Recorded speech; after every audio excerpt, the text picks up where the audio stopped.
గత కొన్నాళ్లుగా మంచు మనోజ్కి హిట్లు లేవు. సినిమాలు కూడా బాగా తగ్గిపోయాయనే చెప్పుకోవచ్చు. అటాక్, శౌర్య చిత్రాలు తీవ్రంగా నిరాశపరిచాయి. ఈ మధ్య మాస్ జపం చేస్తూ వచ్చిన గుంటూరోడు చిత్రం కూడా ఫ్లాప్ ఫోల్డర్లోకి వెళ్లిపోయింది. ఇప్పుడు మనోజ్ చేతిలో ఉన్న ఏకైక చిత్రం ఒక్కడు మిగిలాడు. అజయ్ నూతక్కి అనే యువ దర్శకుడు దర్శకత్వం వహిస్తున్న చిత్రం ఇది. ఈ రోజు మనోజ్ పుట్టినరోజు కానుకగా ఈ సినిమా కొత్త పోస్టర్ ఒకటి వదిలారు.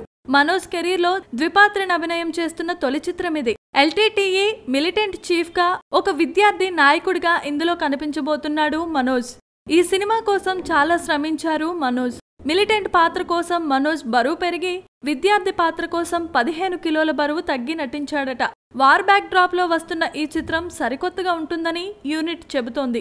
మనోజ్ ఖచ్చితంగా ఒక హిట్ పడాలి. ఇప్పుడున్న యువ హీరోల రేసులో వెనుకబడిపోయాడు మనోజ్. మళ్లీ స్వింగ్ లోకి రావాలంటే హిట్ కంపల్సరీ. ఆ హిట్ ఒక్కడు మిగిలాడుతో వస్తుందని ఆశలు పెట్టుకుంటున్నాడు మనోజ్. మరి ఈ సినిమా ఎలాంటి ఫలితాన్ని ఇస్తుందో మనం వేచి చూడాల్సిందే. Please subscribe. Hi, it's me Purna. Please subscribe.